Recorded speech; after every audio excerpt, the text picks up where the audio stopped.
السلام علیکم سامعین کرام، العباس ٹی وی میں خوش آمدید۔ سامعین کرام، آج کی ویڈیو میں ہم آپ کو بتائیں گے کہ صدقہ آپ کی پریشانیوں اور مصیبتوں کو کیسے ٹالتا ہے اور زندگی کی الجھنوں کو سلجھنوں میں کیسے تبدیل کرتا ہے۔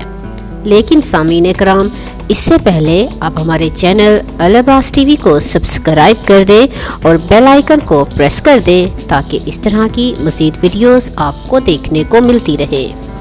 سامعین کرام، حدیث پاک میں نبی کریم صلی اللہ علیہ وآلہ وسلم نے فرمایا، صدقہ مصیبتوں کو ٹالتا ہے۔ قرآن پاک کی سورت توبہ میں ارشاد باری تعالیٰ ہے، آپ صلی اللہ علیہ وآلہ وسلم ان کے اموال کی زکوٰۃ لے لیا کیجئے، جس کے ذریعے سے آپ صلی اللہ علیہ وآلہ وسلم انہیں پاک کر دیجئے اور انہیں برکت بھی دیجئے اور ان کے لیے دعائے خیر و رحمت بھی فرمائیے۔ یقیناً آپ کی دعائے خیر و برکت ان کے لیے باعث تسکین و راحت ہوگی، کیونکہ یہ حقیقت ہے کہ اللہ آپ صلی اللہ علیہ وآلہ وسلم کی دعائیں سننے والا اور آپ کے مرتبے کو خوب جاننے والا ہے۔ کیا انہیں معلوم نہیں کہ اللہ ہی تو ہے جو اپنے بندوں کی توبہ کو قبول کرتا ہے اور ان کی زکوٰۃ و خیرات کو بھی لے کر قبول کر لیتا ہے۔ اللہ بہت معاف کرنے والا اور بڑا رحم کرنے والا ہے، یعنی اس کو تمہارے اموال کی کوئی ضرورت نہیں مگر صرف اس لیے کہ تمہارے گناہ معاف فرمائے اور تم پر رحم فرمائے، وہ تمہاری خیراتوں کو وصول فرماتا ہے۔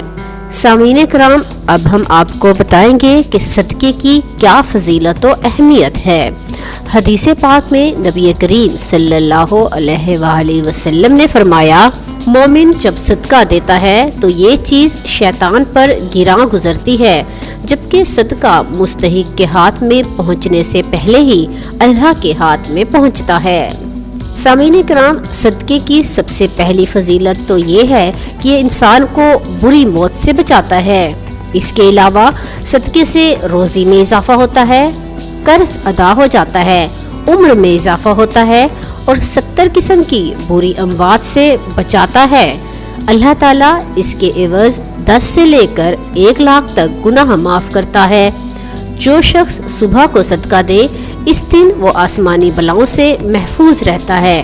اگر وہ رات کے پہلے پہر میں صدقہ دے تو اس رات وہ آسمانی بلاؤں سے محفوظ رہتا ہے۔ مال کی زیادتی کا سبب بنتا ہے۔ مریض کا علاج صدقے سے ہوتا ہے، اور اگر کوئی شخص ایک مسلمان گھرانے کی کفالت کرے اور اس کے کھانے پینے اور لباس کا اہتمام کرے اور عزت و آبرو بچائے تو 17 حج سے زیادہ کا ثواب ملتا ہے۔ یاد رہے کہ انسان کا سینہ جتنا زیادہ کشادہ ہوگا، اس کی قبر بھی اتنی ہی کشادہ ہوگی۔ کہتے ہیں کہ اگر دنیا میں 1 روپیہ خراہ خدا میں خرچ کیا جائے تو 10 گنا دنیا میں اور 70 آخرت میں ملیں گے، لیکن اگر کوئی شخص اپنے مردے کی طرف سے صدقہ کرے تو مرنے والے کو 700 نیکیاں ملیں گی، اور جب وہ انسان خود دوسرے جہاں جائے گا تو اس کو عالم برزخ میں 7000 نیکیاں ملیں گی۔ یہ جان لیں کہ یہ اللہ کا قانون ہے، اس میں تبدیلی نہیں پاؤ گے، لہٰذا اپنا اور خصوصاً اپنے والدین کا صدقہ ضرور دیا کریں، اس لیے کہ دونوں جہانوں میں آپ کا ہی فائدہ ہے۔ سامعین کرام، اب ہم حدیث پاک کی روشنی میں یہ بتائیں گے کہ صدقے کا فائدہ کیا ہوتا ہے۔ تو سامعین کرام، جو لوگ اس دنیا سے چلے گئے ہیں ان جانے والوں کے لیے بھی صدقہ کرنا چاہیے۔